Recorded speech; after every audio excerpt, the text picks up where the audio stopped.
보겠습니다. 사도행전 10장 1절에서 16절까지 합독합니다. 가이사라에 고넬료라는 사람이 있으니 이달리아데라는 군대의 백부장이라.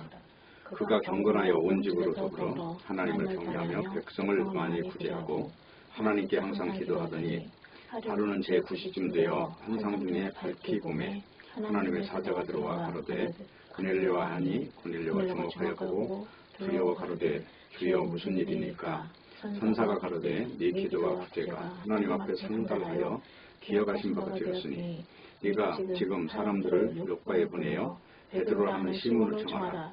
저는 피장 시몬의 집에 우거하니 그 집은 해변에 있느니라 하더라. 마침 말하던 천사가 떠나매 고넬료가 집안 하인들과 종들 가운데 경건한 사람 하나를 불러 이를 다 구하고 요빠로 보내니라. 이튿날 저희가 행하여 성에 가까이 갔을 때에 베드로가 기도하려고 지붕에 올라가니 시간은 제6시더라. 시장하여 먹고자 하며 사람이 준비할 때에 비몽사몽간에 하늘이 열리며 한 그릇이 내려오는 것을 보니 큰 보자기 같고 네 귀를 딱 매어 땅에 들이웠더라. 그 안에는 땅에 있는 각색 네 발가진 짐승과 기는 것과 공중에 나는 것들이 있는데 또 소리가 있으되 베드로야 일어나 잡아먹으라 하거늘 베드로가 가로되 주여 그럴 수 없나이다. 속되고 깨끗이 아니한 물건을 내가 언제든지 먹지 아니하였나이다 한데 또 두 번째 소리 있으되 하나님께서 깨끗게 하신 것을 네가 속되도 하지 말라 하더라. 이런 일이 3번 있은 후 그 그릇이 곧 하늘로 올리고 가니라. 아멘. 기도하겠습니다. 하나님 아버지, 이 시간에도 말씀 앞에 무릎을 꿇고 듣겠사오니 말씀을 주시고 하늘의 신령한 하늘의 것으로만 구별시키는 역사가 일어나게 하여 주시옵소서. 땅의 모든 것들이 하늘의 힘에 의해서 물러가는 시간이 되게 하여 주옵소서. 처음부터 마지막까지 하나님께서 자강하여 주옵소서. 예수 그리스도의 이름으로 기도합니다. 아멘. 오늘 사도행전 10장 1절에서 16절에 있는 말씀 중에서 원치 않는 인생이라는 제목으로 말씀을 증거하겠습니다. 신앙이라 하는 것은 하늘에서 내려온 그 이치를 받아들이는 것인데요. 여기서 가장 중요한 것은 자기 기준이 없어지는 것입니다. 그러니까 성령을 받으면 성령의 인도를 받는다고 그랬어요. 성경에 보면 사도행전 1장 8절이 그렇게 중요하다. 제가 오늘 10장을 설교하고 있는데요. 사도행전 1장 8절이 성령이 너희에게 임하시면 너희가 온 유대와 사마리아와 땅끝까지 내 증인이 되리라 그렇게 말씀하셨어요. 그러면 성령이 온 사람은 그때부터 이제 성령의 인도에 의하여 사람이 어떤 수동적 존재가 된다는 지금 말씀을 하고 계시는 것입니다.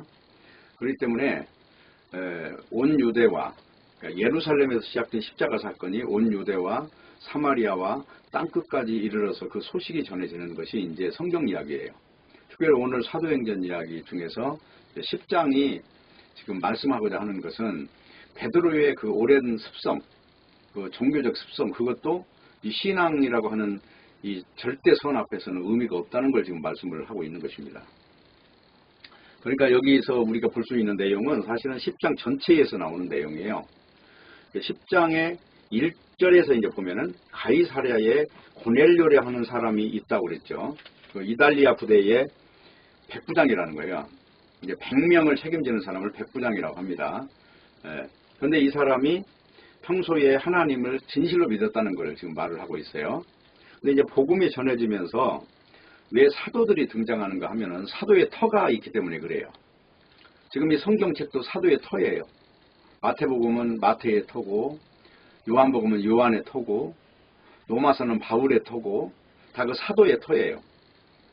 사도가 어떤 상태의 신앙을 방향화했는가, 그 내용이 지금 성경책이잖아요. 근데 이 성경은 66권이 전체인데 구약 성경을 선지자의 책이라고 그러고 신약 성경은 사도의 책이라고 해요. 그래서 이 모든 책은 전부 다 예수 그리스도를 나타내고 있습니다. 근데 이제 중요한 거는 오늘 여기 사도행전 10장에는 이제 베드로라고 하는 이 한 사람의 생각이 무너지는 내용이 지금 나오고 있는 거예요. 여기서 중요한 거는 하나님께서 사람을 고쳤다는 것이잖아요. 지금 10장에 보면 베드로의 생각이 다 고쳐져 가지고 전혀 다른 사람이 돼요. 지금 여기 사도행전 10장 1절에서 나오는 내용에 이제 고넬료라 하는 사람은 요 2장 2절에 보면 그가 경건하여 온 집으로 더불어 하나님을 경외하며 백성을 많이 구제하고 하나님께 항상 기도하더니 그랬죠. 그러니까 이걸 보면 행함이 굉장히 좋은 사람으로 비춰지는데 오늘 이 내용을 거론하는 것은 고넬료가 훌륭한 사람이다 이걸 거론하려고 하는 게 아니고 이 모든 내용은 뭘 말하냐면 하나님 앞에 진실하다는 거예요. 하나님을 쉽게 말하면 인간적으로 대하지 않았다는 걸 지금 말하고 있는 거잖아요. 그러니까 이게 진실한 신앙이라고 하는 건 반드시 어떤 바른 결정체가 있다는 거예요. 인간의 어떤 위선이나 이런 것을 가지치기를 해야 되는 거니까 어쨌든 사람의 사는 어떤 본색을 우리가 만나기 위해서는 인간의 본질이 뭐냐 뭐 때문에 열심히 노력하냐 그럴 때는 자기 욕망이 강하다고 봐야 돼요. 이게 어떤 이웃을 사랑해서 어떤 그렇게 몸을 던지는 것보다는 나름대로 어떤 그 배경에 보면은 진리를 논하기 이전에 다른 그 어떤 인생사에서 자기 업적을 나타내고 자기 이름을 두각을 나타내고 이런 쪽에 욕망이 강한 사람들이란 말이에요. 어떤 사랑이 있어서 그런 것이 아니다. 그걸 이제 일종의 자기 육신의 욕망이라고 해요. 근데 성령을 받으면 육신의 욕망과 적대한단 말입니다. 그러니까 내 꿈이 뭐가 됐든 그 본색이라고 하는 걸 찾아가게 돼 있어요. 성령을 받으면. 그래서 이제 우리가 알아야 될 내용은 오늘 맨 서두에 고넬료라 하는 사람을 바꾸기 위해서 이 내용이 기록된 것이 아니고 사실은 베드로를 바꿔가지고 고넬료를 이제 고넬료에게 복음을 전하는 거예요.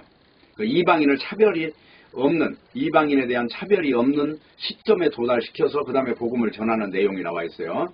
그래서 지금 여기 이 고넬료라는 사람이 이제 하는 일은 저 피장의 집에 사람을 보내서 베드로를 초청하는 내용이 나오는 거예요. 그걸 여기 하나님이 주선을 하는 겁니다, 지금.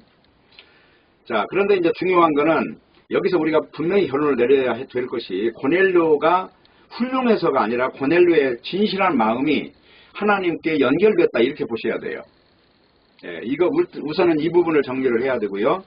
그 다음에 하나님의 의도는 고넬료가 목적이 아니고 고넬료를 내세워서 베드로의 잘못된 이 습관, 이 종교적 습관을 고치는 이것이 지금 먼저 중요하다는 거예요.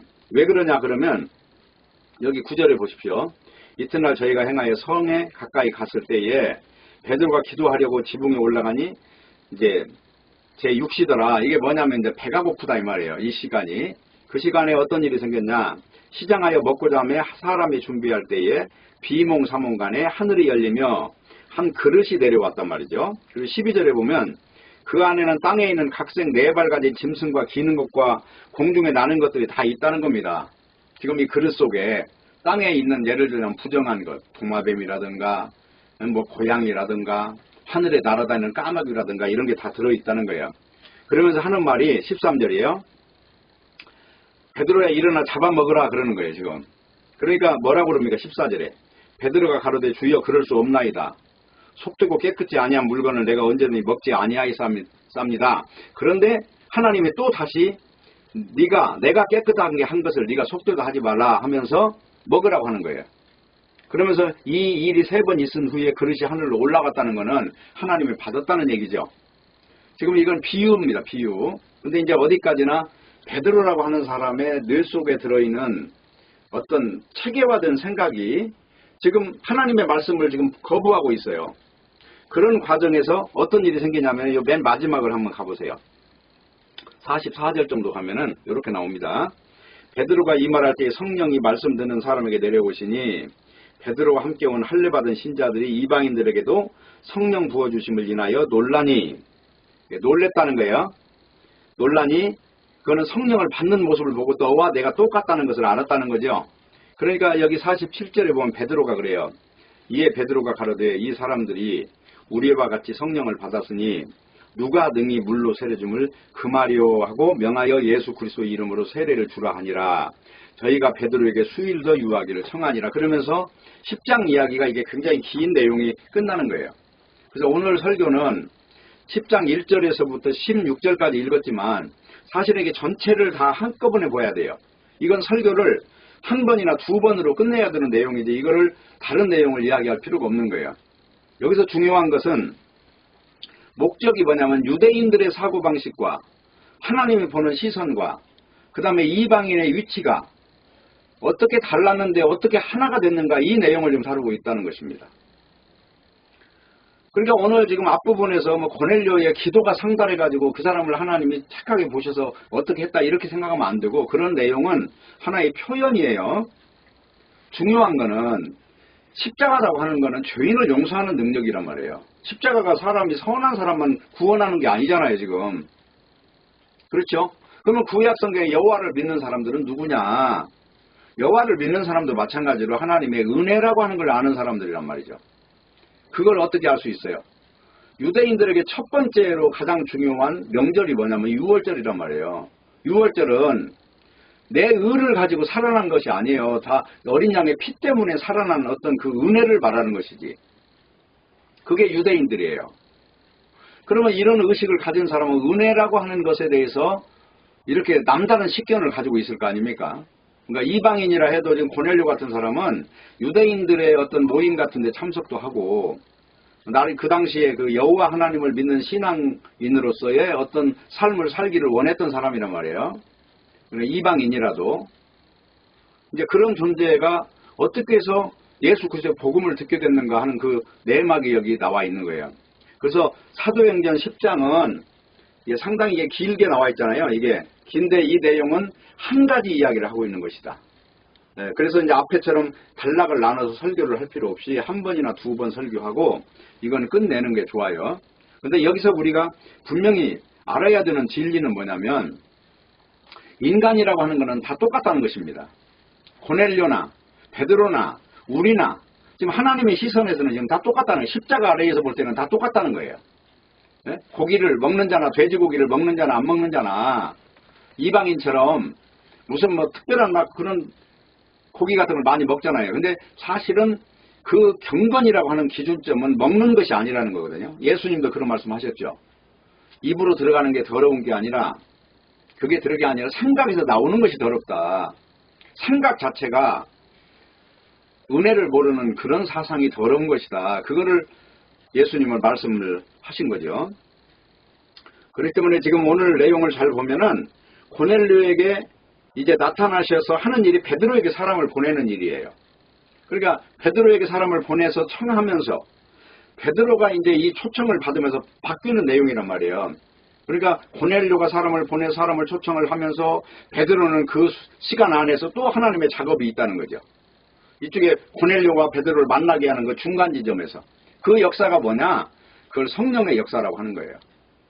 이게 성령이 임하시면 너희가 권능을 받고 예루살렘 온 유대 사마리아 땅끝까지 증인이 된다 했는데, 그 증인이라고 하는 것이 가장 중요한 그 초점이 뭐냐면 이게 무너져야 되는 거예요. 자, 예루살렘에서 유대, 유대에서 사마리아, 사마리아에서 땅끝, 이 장벽이 무너져야 할 거 아니에요. 근데 복음을 전하는 사람들이 자기 인생 습관을 가지고 문화권의 어떤 그걸 가지고 이것이 의로운 거다, 이거는 아니다, 이렇게 이 뇌 속에 어떤 잘못된 설정값이 있으면 안 되기 때문에 하나님의 역사는 바로 이것을 없애는 일을 지금 하고 계시다 하는 것입니다. 그래서 중요한 거는 고넬료를 위해서 베드로를 보내는 것이 아니라 고넬료가 베드로에게 사람을 보내서 결국은 베드로가 고넬료에게 가는 거예요. 지금 내용이. 그렇죠? 그러니까 베드로를 다짜고짜 보내는 게 아니잖아요. 지금 하나님께서. 베드로를 먼저 고쳐요. 생각을. 그 다음에 이제 고넬료를 만나게 하는 거예요. 그러면서 거기 따라가는 할례받은 모든 자도 그들과 유대인이 다 하나다. 아무 장벽이 없이 모두가 다 동일하게 하나님이 받으신 존재로 인정하는 내용이 나온 겁니다. 지금 그 내용을 지금 말하고 있는 것입니다. 그러니까 베드로가 예수 그리스도에 대해 가르치는 것으로 끝나는 것이 아니고 베드로가 먼저 하나님께 가르침을 받고 그 다음에 고넬료에게 가게 된다. 이렇게 이야기가 진행이 되는 거예요. 그래서 하나님은 먼저 베드로를 고치시고 그 다음에 이제 고넬료를 고치시는 내용이 순서다고 생각하시면 됩니다. 자, 오늘 이제 내용 중에서 여기 9절에서 16절을 한번 다시 볼게요. 이튿날 저희가 행하여 성에 가까이 갔을 그때에 베드로가 기도하려고 지붕에 올라가니 시간은 제6시더라. 지금 이거 다시 반복이 좀 더 길게 있겠습니다. 시장하여 먹고자 하며 사람이 준비할 때에 비몽사몽간에 하늘이 열리며 한 그릇이 내려오는 것을 보니 큰 보자기 같은 내 귀를 매어 땅에 들이웠더라. 그 안에는 땅에 있는 각색 네 발 가진 짐승과 기는 것과 공중에 나는 것들이 있는데 또 소리가 있어 베드로야 일어나 잡아먹으라 하거늘 베드로가 가로되 주여 그럴 수 없나이다. 속되고 깨끗이 아니한 물건을 내가 언제든지 먹지 아니하였사옵나이다 한데 15절 또 두 번째 소리 있어 이르되 하나님이 깨끗게 하신 것을 네가 속되다 하지 말라 하더라.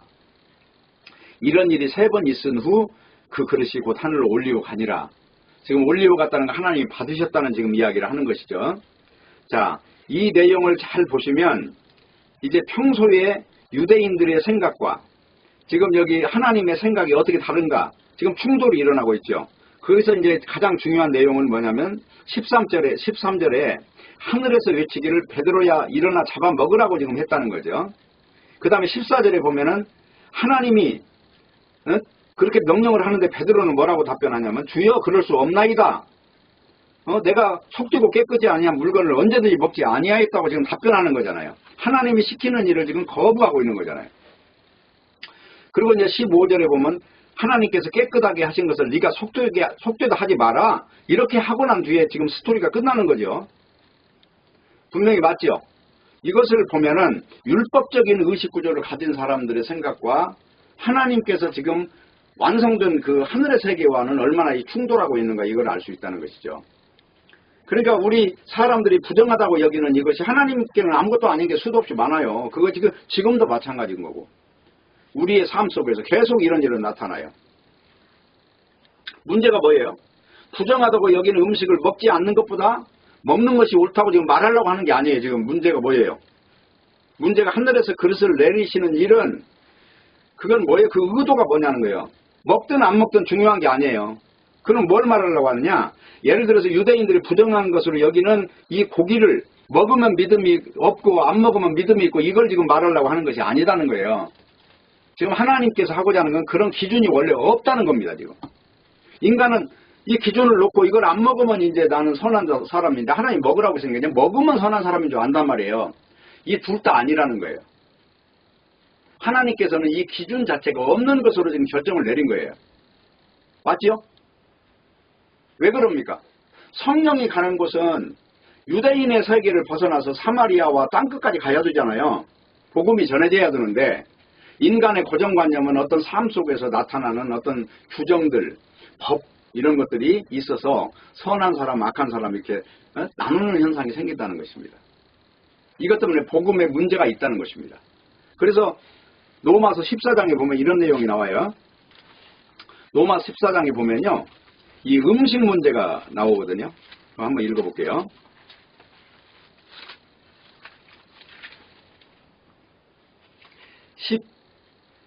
17절 봅시다. 하나님의 나라는 먹는 것과 마시는 것이 아니요 오직 성령 안에서 의와 평강과 희락이라. 하나님의 나라는 육신에 속한 게 아니고 이 마음에 속한 것이다. 그 말씀하는 게 맞죠? 여기 조금 앞으로 가보세요. 14절. 내가 주 예수 안에서 알고 확신하는 것은 무엇이든지 스스로 속된 것이 없으되 다만 속되게 여기는 그 사람에게는 속되니라. 그러니까 지금 이거 먹어라 말어라 이 말을 하는 게 아니에요. 자체로 다 이 모든 것들을 하나님이 만드신 거니까 인간 육체가 먹고 이 영양소를 흡수하도록 만들어진 거예요. 이게 지금 여기만 나온 게 아니에요. 네? 디모데서에 같은 데도 읽어보면 나와 있어요. 그럼 이걸 조금 더 읽어볼게요. 20절. 식물을 인하여 하나님의 사업을 무너지게 말라. 만물이 다 정하되 거리낌으로 먹는 사람에게는 악하니라. 아니 모든 음식이라고 하는 건 그냥 음식일 뿐이란 말입니다. 네?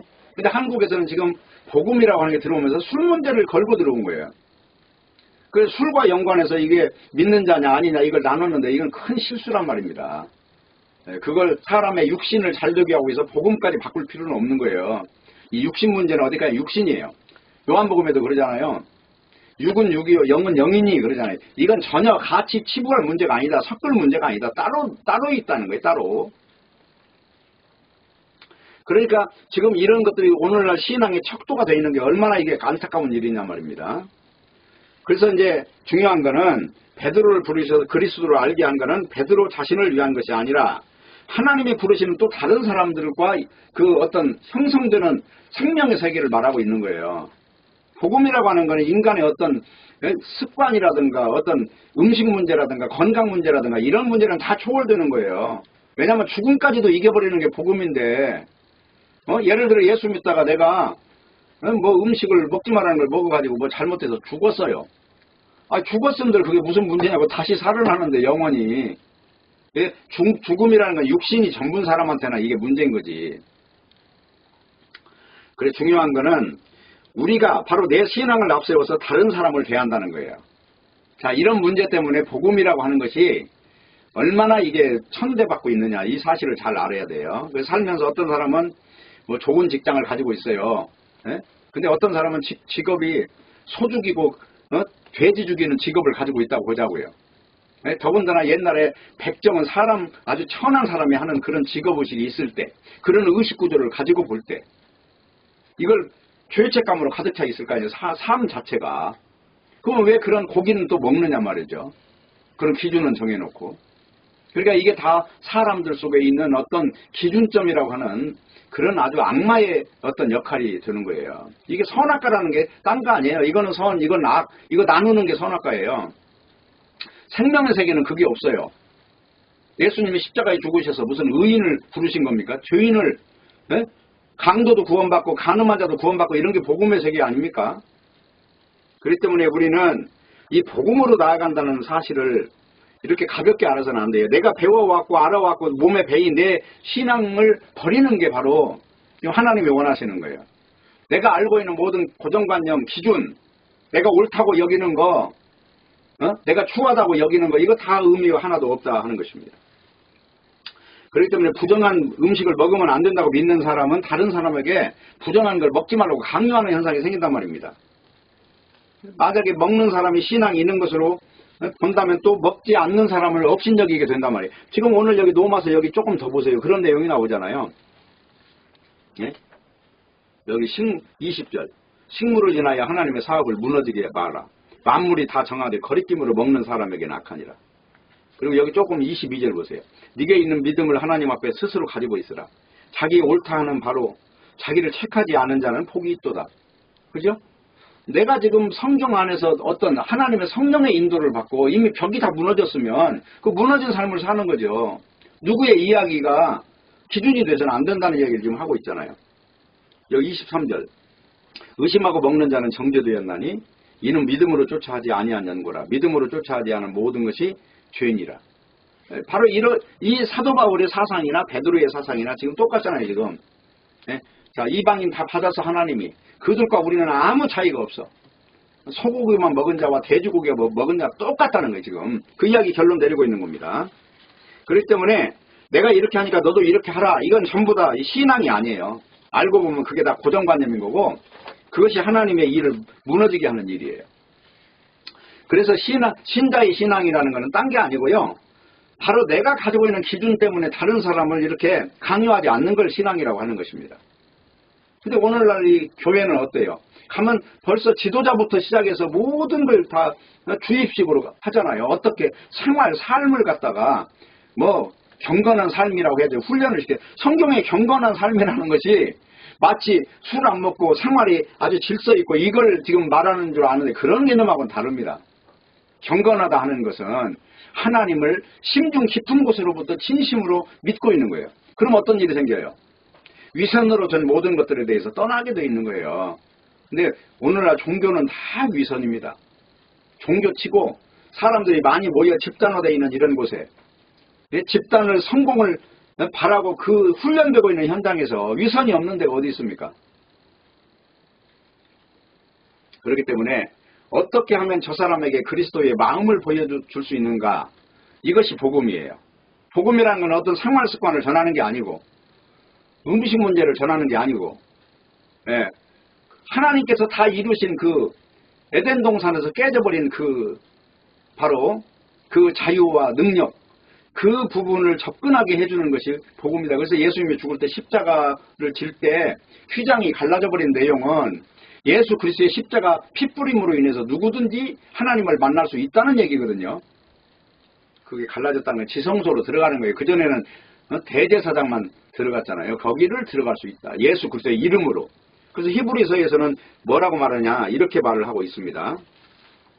자, 히브리서 한번 찾아볼게요.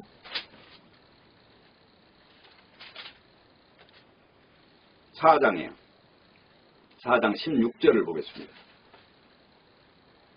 그러므로 우리가 긍휼하심을 받고 때를 따라 돕는 은혜를 얻기 위하여 은혜의 보좌 앞에 담대히 나아갈 것이니라. 여기 은혜의 보좌, 여기 체크하세요. 여기 뭐냐면 쉬운 자예요, 쉬운 자. 구약성경의 지성소 안에 법궤 뚜껑이에요, 이게. 여기에 누구든지 대제사장 없이 들어가는 거예요. 이 지금 이야기를 하는 거예요. 자, 조금 더 넘겨볼게요. 넘겨서 8장 정도를 가보세요. 8장. 3절 보세요. 대제사장마다 예물과 제사 드림을 위하여 세운 자니 이러므로 저도 무슨 드릴 것이 있어야 할지니라. 그런데 이 대제사장이 없이 이제는 바로 어떻게 되냐면 13절이에요. 새 언약이라 말씀하셨으니 첫 것은 낡아지게 하시는 것이니 낡아지고 쇠하는 것은 없어져 가는 것이니라. 이 대제사장 구약 이거는 새 언약이 오면 없어져 가는 거예요. 바로 이 말씀을 지금 하는 것입니다. 그리고 한 장 넘겨보세요. 11절. 그리스도께서 장래 좋은 일에 대제사장으로 오사 손으로 짓지 아니한 곧 이 창조에 속하지 아니한 더 크고 온전한 장막으로 말미암아 염소와 송아지의 피로 아니하고 오직 자기 피로 영원한 속죄를 이루사 단번에 성소에 들어가셨느니라. 바로 이게 예수 그리스도가 이루신 하늘 지성소예요. 땅에 있는 지성소에 들어가는 대제사장이 이제 필요가 없어요. 예수 그리스도의 이름이 바로 이 일을 완성해버렸기 때문에. 그래서 여기 22절 보세요. 율법을 쫓아 거의 모든 물건이 피로써 정결케 전하니 피 흘림이 없은즉 사함이 없느니라. 그래놓고 28절 읽으세요. 이와 같이 그리스도도 많은 사람이 죄를 담당하시려고 단번에 들이신 바 여기다 피 흘리신 바 이렇게 쓰셔요. 단번에 피 흘리신 바 되셨고 구원에 이르게 하기 위하여 죄와 상관없이 자기를 바라는 자들에게 두 번째 나타나시리라. 죄와 상관이 없다는 것은 뭘 말합니까? 예수 피가 온전한 능력이 되어서 그 예수의 의를 입고 있는 사람, 이 사람이 죄와 상관없는 자예요. 이 사람에게 두 번째 나타나시는 거예요. 이것을 믿는 것을 예수 믿는 것이다. 그렇게 말을 합니다. 그래서 분명히 구약은 폐했고 신약 새 언약으로 가는 거예요. 9절 다시 보세요. 10장. 그 후에 말씀하시기를 보시옵소서 내가 하나님의 뜻을 행하러 왔나이다 하셨으니 그 첫 것을 폐하시면 둘째 것을 세우리 하심이라. 이 둘째 것이 누구예요? 예수 그리스도의 완성된 핏부림이에요. 그래서 여기 10절 이 뜻을 쫓아 예수 그리스도의 몸을 단번에 들이심으로 말미암아 우리가 거룩함을 얻었노라. 거룩함을 앞으로 얻어요. 지금 이미 다 완성됐어요. 거룩의 증거죠. 예수의 십자가 피가 그렇게 능력이 있는 거예요. 그리고 여기 12절 보세요. 오직 그리스도는 죄를 위하여 한 영원한 제사를 드리시고 하나님 우편에 앉으사 영원한 제사가 완성이 돼버린 거예요. 이제는 다시는 필요 없는 하나님 우편에 앉았다는 얘기는 한마디로 하나님의 모든 질서를 다 집행하신다는 거예요. 이게 지금 그래서 골로새서에 보면 예수 그리스도가 창조의 원인이고 창조의 결과고 창조의 과정이다 이렇게 나와 있어요. 그러니까 예수 그리스도를 믿는 것 이것이 자유요. 대명천지에 바로 큰 빛이 와버렸기 때문에 어둠이 없는 거예요. 지금 바로 이것을 믿는 것입니다. 그래서 사람은 자기 신앙이라고 하는 이것을 가지고 살면 안 돼요. 절대로 누구한테 내 신앙 본받아라 이런 말 함부로 못해요. 어떤 인격을 본받아라 습관을 본받아라 이런 말을 할 수 없는 거예요. 중요한 건 뭐냐면 예수 그리스도가 완성한 세계가 뭐냐 이거 전해주는 게 복음이에요. 근데 이걸 잘못하다 보니까 심지어는 살림까지 대신 살아주는 그런 사람도 있는데 그것도 자기 뜻대로 사는 겁니다. 아무리 주변에서 뭐라고 해도 자기 생각을 넘어가지는 못해요. 왜냐하면 그게 틀이기 때문에 자기 삶의 틀 있잖아요. 이걸 고정관념이라고 하는데 이걸 못 넘어가는 거예요. 예를 들어서 노동일을 하는 사람은 왜 노동일을 하느냐. 노동일을 하는 것만 되어 있어요. 그 사람이 무슨 장사를 하는 걸 본 적이 없으니까 그 일에 딱 매여 있는 거예요. 또 장사하는 사람은 왜 다른 일 안 하냐. 장사하는 일이 이미 틀이 만들어져 있기 때문에 그것이 바로 너무나 자연스러운 의식구조 안에서 만들어지는 생산물이란 말입니다. 그럴 때는 못 넘어가는 거예요. 그래서 오늘 본문에서 고넬료의 신앙을 하나님이 인정하셔서 이렇게 했다 이런 생각하시면 안 되는 거고 중요한 건 진실이 통했다는 이 사실이 중요한 거예요. 그렇기 때문에 고넬료를 잘못 생각하면 고넬료가 평소에 기도를 많이 했고 구제를 많이 하고 경건하게 살아가지고 이제 그걸 인정해줬다고 생각하기 쉬운데 그런 개념이 아니란 말입니다. 아니고 원래 구약 성경에 있는 유대교 자체가 이방인들한테 미움을 받았어요. 왜 그런지 알아요? 은혜 신앙이니까. 세상 모든 사람들은 선악과 신앙이란 말이에요. 노력을 한 만큼 지성이면 감천이고 노력을 한 만큼 복 받는 거고. 그런데 이 성경은 전혀 다른 이야기를 한단 말이에요. 무슨 이야기가 제일 마음에 걸려요? 아니 사람 죽인 그 강도가 어떻게 구원을 받냐. 그것도 그냥 십자가 위에서 바로 구원을 받아요. 오늘 네가 나와 함께 낙원에 있으리라. 이 한마디 듣는 거예요. 왜냐하면 영으로 가기 때문에. 또 가늠하다 잡힌 여자한테 내가 너한테 분명히 말한다. 너 죄가 없느니라. 딱 그러잖아. 나도 너를 정죄하지 아니하노니 다시는 죄를 범치 마라. 다시는 죄를 범치 마라. 이거는 예수 그리스도를 잊어먹지 말아라. 그 말이에요. 네? 예수 그리스도를 버리는 게 죄예요. 잊어버리는 게 죄고 죄 속으로 돌아가는 거는 한마디로 세례 없이 사는 존재예요. 세례가 뭐냐? 죽었다 산 경험 없이 사는 사람. 이걸 로마서 6장에서는 죄 아래 있는 사람이라고 말을 하고 있어요. 읽어볼게요. 로마서. 우리가 이제 이 성경을 참 많이 읽는 이유는 성경은 얼마나 많이 아느냐는 의미 없어요. 정말로 믿고 있느냐가 중요한 거지. 여기 6장 1절 봐요. 그런데 우리가 무슨 말을 하리요? 은혜를 더하기로 죄에 거하겠느냐? 이 죄에 거하겠느냐? 이 말이 여기 5장에 있는 사망 안에 있는 걸 말하는 거예요. 5장 21절. 이는 죄가 사망 안에서 왕노로 산 것 같이 이 사망 안에 왕노로 사는 것을 죄에 거하는 거로 말을 하고 있습니다. 그리고 딱 넘어가면 4절 보세요. 그러므로 우리가 그의 죽으심과 합하여 세례를 받음으로 그와 함께 장사되었나니 이는 아버지의 영광으로 말미암아 그리스도를 죽은 자 가운데 살리신 것 같이 우리도 또한 새 생명 가운데 행하게 하려 함이라. 새 생명이라는 것은 이 육신에 있지 않고 영에 있는 생명을 말하는 거예요. 바로 이 생명을 지금 드러내기 위해서 이 논증을 하는 겁니다. 사도 바울이. 자, 그래서 중요한 거는 십자가 복음이라고 하는 거는 뭐냐, 관점이 뭐냐 하는 걸 알아야 돼요. 십자가 복음을 가지고 있는 사람은 관점이 다르다. 행함이라고 하는 거를 다룰 수가 없게 돼 있어요. 왜냐하면 십자가가 능력이니까. 그래서 고넬료가 베드로를 만나는 거는 구제나 기도나 경건에 관한 일을 했기 때문이 아니라는 걸 결론을 내리셔야 돼요. 그리고 예수님이 사도에게 맡긴 일이 있어요. 그게 베드로에게나 바울에게나 똑같이 맡기는 일이 있어요. 그 일이 뭐예요? 베드로에게 맡긴 일은 요한복음 21장에 보면 나와요. 요한복음 21장 읽어볼게요. 요한복음 21장을 보면은 이렇게 나옵니다. 18절.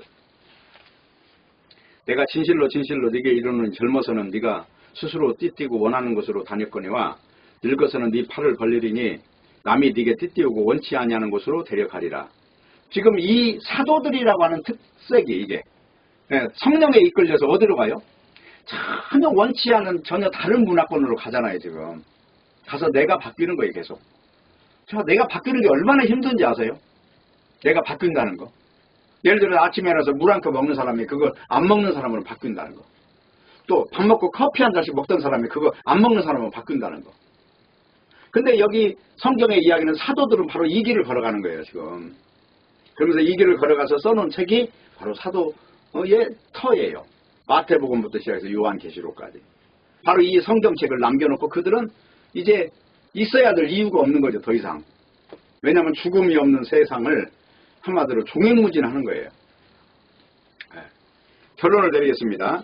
그래서 예수님이 베드로에게 주신 그 사명은 다른 게 아니라 노골적으로 평생을 너는 내 손에 있어 이 말이에요. 내가 보내는 곳에 가서 거기에 설교하라면 가서 설교하고 세례 주라면 세례 주고 말씀 전하라면 말씀 여기 가르치고 며칠 있으라면 있어. 고넬료가 사람 보내서 오라면 또 거기로 가. 그러면서 그 다른 전혀 원치 않은 세계로 유대에 있는 할례당들과 함께 머무는 게 아니에요. 지금 그들을 떠나서 다른 곳으로 가는 거예요. 그러면서 복음을 전하는 것입니다. 그래서 남이 네게 띠띠우고 원치 않는 곳으로 데려가리라. 이 말씀은 철저하게 베드로의 본성을 깨트리는 이야기예요. 전혀 다른 인생을 살게 될 것이다. 누구에 의해서? 예수님에 의해서. 그렇게 살게 될 것이다. 원망하지 마라. 그거는 네가 원해서 그런 게 아니야. 이것을 통해서 너는 네가 이 땅에 온 이유가 있어. 그 말씀을 지금 하시는 겁니다. 그래서 오늘 내용을 고넬료가 평생 경건생활과 구제와 기도에 전념했기 때문에 주어졌다는 이런 말도 앞뒤가 안 맞는 얘기인 거고요. 오늘 왜 이런 이야기를 하면서 베드로가 먼저 바뀌는가? 그렇잖아요. 고넬료가 목적이었으면. 근데 그게 아니라 복음이라고 하는 것은 사도의 터라고 하는 것을 타고 가는 거거든요. 그걸 반드시 타고만 가야 돼요. 그래서 베드로와 그 할례당들이 함께 갔을 때 거기서 놀라운 일이 벌어지잖아요. 베드로의 설교를 들으면서 성령을 받아요. 그러면 베드로가 무슨 설교를 했을까요? 거기서 너희들은 지금까지 너희들 인생 헛살았어. 너희의 의를 위해 살았던 거 다 버려. 예수님의 십자가에서 다 완성하셨어. 그리고 육체는 다 선악과의 잔재야. 이건 의미 없어. 성령 받으면 특징이 뭐라고요? 육체가 태워지잖아요. 사도행전 2장에 보면 하늘에서 불의 혀 같은 것이 내려지면서 사람들이 다 자기가 사라지고 방언을 해요. 그 방언은 뭐냐면 하늘나라 말을 해요. 하늘나라 말은 오늘날 교회에서 못 알아듣는 말이 아니라 예수님을 십자가를 통해서 죽게 만드시고 그 피를 통해서 죄를 속게 하시고 하나님의 지성소에 들어가서 우편에 앉으셨다는 이 소식을 전하는 거예요.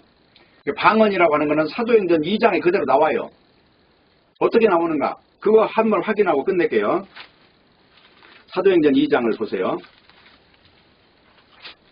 자, 여기 2장에 보면 2장 1절 오순절날에 이미 이름에 저희가 다 같이 한 곳에 모였더니 호련히 하늘로부터 급하고 강한 바람 같은 소리가 있어 저희 앉은 온 집에 가득하며 불의 여같이 갈라지는 것이 저희에게 보여 각 사람 위에 있더니 저희가 다 성령 충만을 받고 성령이 말하게 하심을 따라 다른 방언으로 말하기를 시작하니라. 그러면 여기서 다른 방언은 뭐냐면 영적인 이야기를 말하는 거예요. 하늘나라 이야기. 그러니까 육에 속한 존재들은 못 알아듣는 말인데 여기서 하나님의 작업을 통해서 신기하게 돌아와요. 그들은 들었다는 거예요. 이 방언이 통했다는 것입니다. 여기서 이 방언을 딱 하기 시작하니라 해놓고 뭐라고 말을 해요? 여기 11절 보세요. 그레데인과 아라비아인들과 우리가 다 우리의 각 방언으로 하나님의 큰 일을 말함을 듣는도다. 우리 방언으로 방언이 그러니까 온 이유가 뭐예요? 하나님의 큰 일을 듣는 것이 목적이란 말이에요. 목적. 국어 배우셨죠? 여기서 뭐 다른 이야기 아니에요. 자, 방언이 온 이유가 뭐냐 그러니까 하나님의 큰 일을 들었다는 거죠. 그러니까 이 듣는 이야기가 뭐냐 그랬더니 이 말이에요. 예? 15절. 때가 제3신이 너희 생각같이 우리 사람들이 취한 것이 아니다. 자, 여기 보니까 13절이에요.